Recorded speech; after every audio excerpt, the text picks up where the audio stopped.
Hey everyone, hope you're having a good day. Sincere thanks for all the comments, positivity, encouragement, all those nice things. Speaking of comments, there were a few comments that were coming through for recommendations, like there was ramen, boil up, fried bread, and a couple of others. And I will get to those because that's something I eat. So today, we're going to be doing fried bread. Absolute favourite of mine. But before we get started, I never ever started cooking fried bread until maybe, 6 months ago. And I never ever did it my whole life. Well, I'm not that old. I'm only, 25, something like that. My sister was the fried bread queen. And I mean queen. So I don't know, in the back of my mind, I was thinking, damn, I would live under a shadow of the fried bread queen. And I never ever did it. And I don't know why. But now that I've been doing it, it is so simple. Like, I wasted all those years not doing it, if you know what I mean. And everybody loves it. To my sister, you now have a fried bread king. What do we need for fried bread? It's so simple, it's amazing. Some warm water here, 1 cup flour, yeast. I only need 1 packet, 7 grams. Bit of salt, pinch of salt. I don't have brown sugar, so I'm going to just put a little bit of white sugar in it, just to sweeten it up a little bit. And, of course, oil. So I've got 2 bowls. One to mix the dough, one to proof the dough. Water, warm, like lukewarm, you know what I mean? Not hot, not cold, but lukewarm. That much sugar, tablespoon. Give that a bit of a stir, get it dissolved. I usually have brown sugar, but I don't, so sometimes you have to improvise. 1 packet, 7 grams of yeast. Sprinkle that all over. And now we wait. But this is what's happening. That's the yeast being activated by the warm water. But I'll show you when it's actually finished and time to actually add flour. In the meantime, I remember when I was going to college and we had no bread at home. All we had was fried bread. I took some fried bread to school because that's what we had. So I just, butter jam, that was my lunch. And when lunchtime came, because I had both, Māori and Pākehā mates, she went and hid while I ate my fried bread sandwich because I was embarrassed that I didn't have proper sliced bread. True story. Okay, when you first put the yeast into the warm water, it has a tendency to fall to the bottom and then it will slowly rise as it is activating. So at this point, I'm happy enough to start adding the flour. Time to add the flour. Now I can't tell you how much flour to add. You just got to come up with a consistency that you want. Keep adding the flour and stir it in. Now I know there might be some people out there that say, oh, you should sift the flour because it's going to get lumpy. I've done it, I've tried it, it's still lumpy. So I painstakingly, just on this first bit of flour, try and get as many lumps out as I can. I've never actually just poured it all in, get the mix I want, and go for it. Not getting every lump, but most of it. I know there's going to be people out there who are freaking out, going, what are you doing? But I'll be happy for your comments, of course, as always, as to how I can do this better. Okay, there's still a couple of lumps, but I'm happy. So we just keep adding flour. And like I said, I don't know how much. I just know that I keep adding it until I get the texture and the consistency that I want. It's starting to get a bit drier now, which is perfect, but still too wet. A bit more flour. Drier, but still for me, a little wet. I think I can work with that. Time to get our hands dirty. Just going to sprinkle a bit of flour on the bench. so the dough doesn't stick to the bench. And then we just start kneading. Apparently there's a pattern or not a system, but a pattern. So squish down, fold over, swish down, fold over, swish down, fold over. So I'm folding over in a clockwise direction. Swish down, fold over. So I'll only probably do this twice, like that. Over again. And there you have it, fried bread in its embryo stage. Put it in a bowl, get a tea towel and wet it.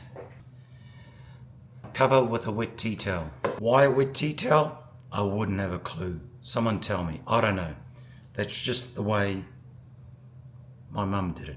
And then you're supposed to put it in like a warm place. Unfortunately, it's very cloudy here, so I've got no warm place, but I have just placed it on the kitchen bench, and then we wait about an hour. Okay, so we're back. It's been about an hour and a half of our dough proofing. This is the big reveal. And there you have it. It's risen about, I don't know, 3 times its size. Now let's go and lay it out and cook it. I forgot to oil the bowl that I put the dough in. But it doesn't matter, I've done it before and it really doesn't matter. But anyway, I'm going to swish it around and tip the dough out. And it should just come flowing out naturally, which it doesn't. So I'm going to have to work it because I didn't oil the bowl. So we're just going to give it just a quick knead, nothing much.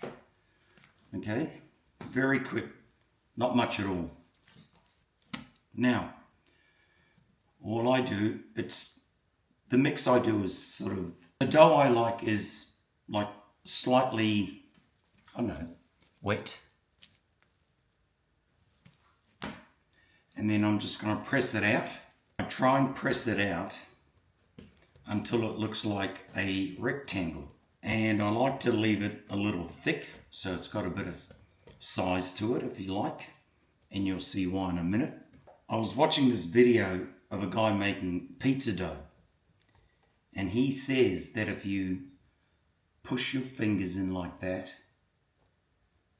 and create dimples in it, it creates air pockets, which makes it lighter, fluffier, that sort of thing. And so this is what we end up with basically. I have the oil heating up. There's a couple of methods you can use to see if it's hot enough. The first method, you put, I don't know, a wooden skewer into it and see if it sizzles. I'm not too sure if you can see that or not, but it is sizzling. Another method is you just grab a bit of dough and drop it in and see if it sizzles. Look at that, it's sizzling. So that's ready. Depends how much you want, depends how big you like it. I'm going to cut this into 3s. Now I'm going to cut these into 4s. I don't want them too big or too small.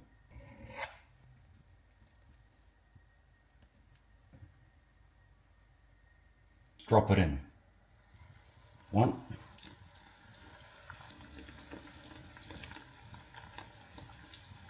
Now that it's sort of, the sizzle's gone off a bit, I've actually turned it up a little bit more. You only want, I don't know, 1.5, 2 minutes each side, or until, you get the colour you need.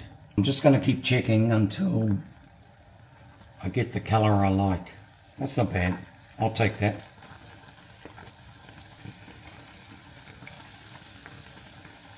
Now while I'm cooking this bigger element here, I don't know if you can see it, it's too hot. Even on low, it's way too hot.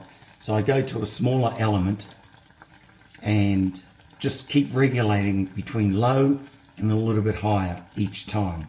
And that just seems to work for me. I don't know the temperature, just looking at what's happening. Okay, see the colour there? That's good for me.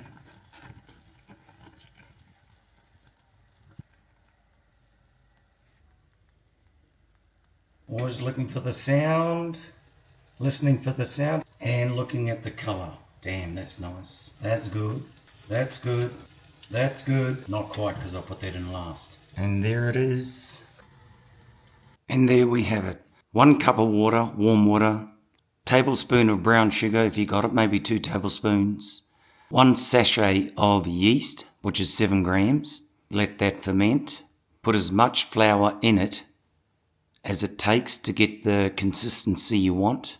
Let it sit for, I don't know, hour and a half, 2 hours to let it proof and rise, and then cook it. God damn, that's hot. Yum. Ouch. Lots of butter. And I don't have golden syrup, but I've got maple syrup. Come and look at this. Now look at that. Unbelievable. Looks so good. Let's try it. Cheers.